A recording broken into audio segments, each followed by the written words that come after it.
बिस्मिल्लाहिर रहमानिर रहीम।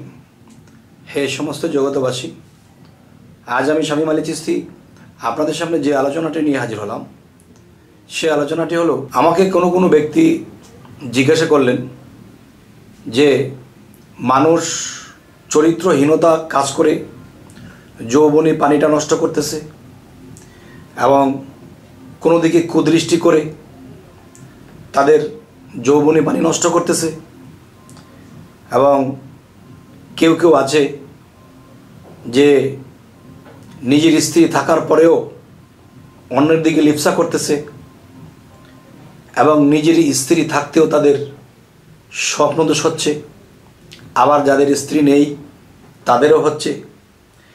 তখন আজকের কথাটি হলো, যারা আমাকে জিজ্ঞাসা করলো যে একটা ইচ্ছায় একটা অনিচ্ছায়, যে ইচ্ছায় এই যৌবনী পানি বীর্য নষ্ট করে এটার হিসেব তো দিতে হবে, কিন্তু যেটা স্বপ্নদোষের মাধ্যমে চলে যায় তো এটার হিসেব কি আমাদেরকে দিতে হবে?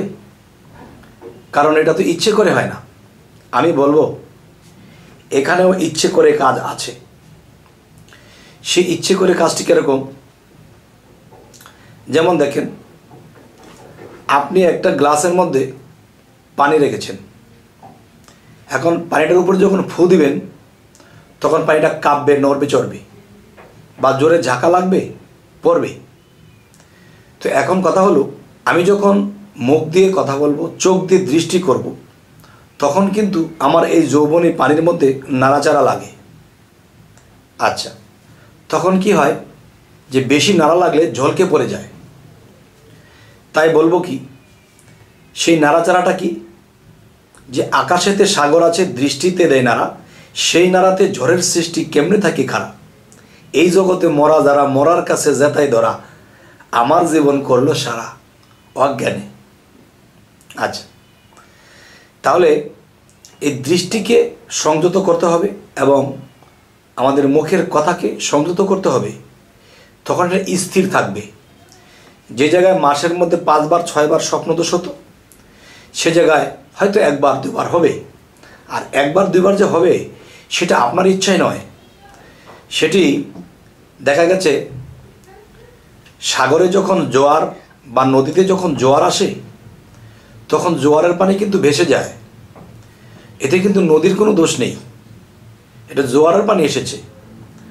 আচ্ছা, জোয়ারের পানি যদি নালা ডোবার মধ্যে গিয়ে ভরপুর হয়ে যায়, এটা আপনার দেখার বিষয় নয়, এটা আল্লাহ বুঝবে।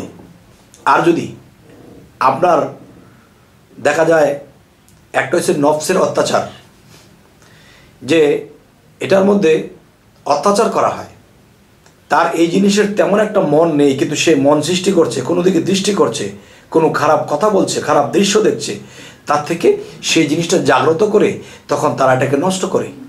তাই বলবো কি, যে অনিচ্ছায় যে আমি খাচ্ছি লচ্ছি, আল্লাহর ইবাদত করতেছি, কাজ করতেছি, অন্যদিকে কোনো খেয়াল নেই, হঠাৎ করে এটা হয়ে গেছে, এটার হিসেবটা আল্লাহ ধরবেন না।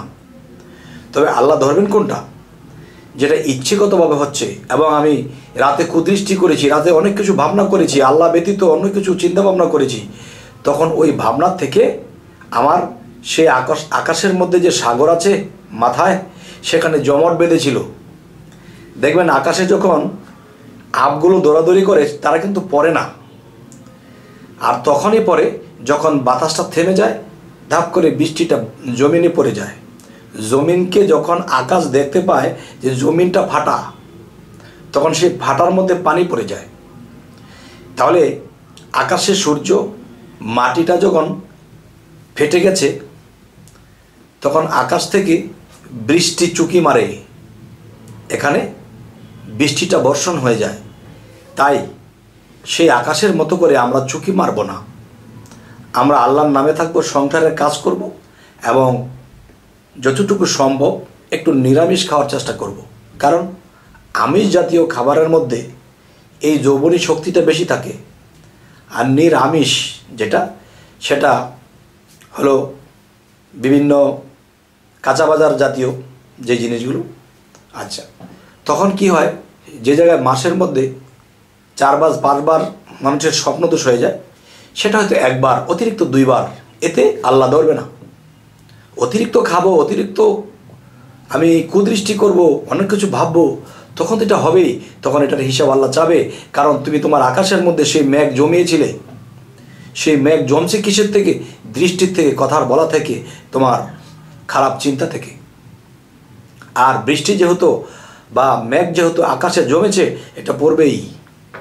সেটা জমার সময় আমাকে দেওয়া যাবে না। এ হলো একটা বিষয়। তবে আরও একটা বিষয় যিনি আমাকে জিজ্ঞাসা করেছেন যে আমরা ইচ্ছায় স্ত্রীর কাছে সহবাসে যায়, অনিচ্ছায় যায়, কিংবা দুনিয়াতে কোনো লোভ লালসায় খারাপ করে ফেলে, এটার হিসাবটা আল্লাহ চাবে। কিন্তু এই খারাপে আমি যাই না, আল্লাহকে ভয় করে আমি যাই না। কিন্তু যে স্বপ্নদোষ হয়ে যে জিনিসটা নষ্ট হচ্ছে, এটার হিসেব কি আল্লাহ চাবে? আজকের কথা হলো এটা। তো আমি তো বললাম যে এটার হিসাবটা তখনই চাবে যখন আপনি বিভিন্ন কুদৃষ্টি থেকে আপনার আকাশে সেই মেঘ জমা করবেন, তখন সেই মেঘটা ঝপ করে পড়ে যাবে। আর যদি বিভিন্ন দৃষ্টি, খারাপ চিন্তা না করেন, তাহলে সেখানে সে জমা হবে না, এটা মনেও পড়বে না। এটা মনের সাথে কানেকশনটাই বেশি। আচ্ছা, এর মধ্যে আবার খাবার বেঁচে খেয়েছেন, নিরামিষ খেয়েছেন বেশি, তখন কি হলো? তখন কয়েকটা দিক থেকে এই দেহটা সাপোর্ট পেয়েছে। মনের দিক দিয়ে, কুদৃষ্টির দিক দিয়ে, এবং দেখা যায় নিরামিষ খাওয়ার দিক দিয়ে, যে এগুলা বেঁচে যখন চলেছেন, তখন এই দেহটা কি পেয়েছে? একটা সাপোর্ট পেয়েছে। তখন সে যে জায়গার ভিতরে মাসে 4বার 5বার অনেকের হয়ে যায়, সে জায়গায় মাসে 1বার, অতিরিক্ত 2বার, এতে সমস্যা নেই। আচ্ছা, তাহলে আজকের কথাগুলো এটাই বোঝানো হলো যে আল্লাহ আমাকে ক্ষমা করবেন আমার অনিচ্ছায় হলে, আর ইচ্ছায় হলে এটা ক্ষমা করবেন না। আর ক্ষমা করবেন না, দেখা গেছে জীবনের শেষে মানুষে জীবনে বহু ক্ষমা চাওয়া হয়ে গেছে, কিন্তু তওবা নাসুয়ার মতো তো ক্ষমা চাওয়া হয়নি। তো যার তওবা নসুয়া করা বাকি আছে, সে যেন নসুয়ার মতো ক্ষমা চেয়ে নেয় যে হে আল্লাহ, আজকের থেকে তওবা করলাম, আর কখনোই খারাপে লিপ্ত হব না, খারাপে দৃষ্টি করব না, সহজ সরল নম্র ভদ্র তোমার কুদরতি চরণে আল্লাহ সেজদায় পড়ে থাকবো, প্রেম ভক্তির দেশে থাকবো। তখন কি হবে?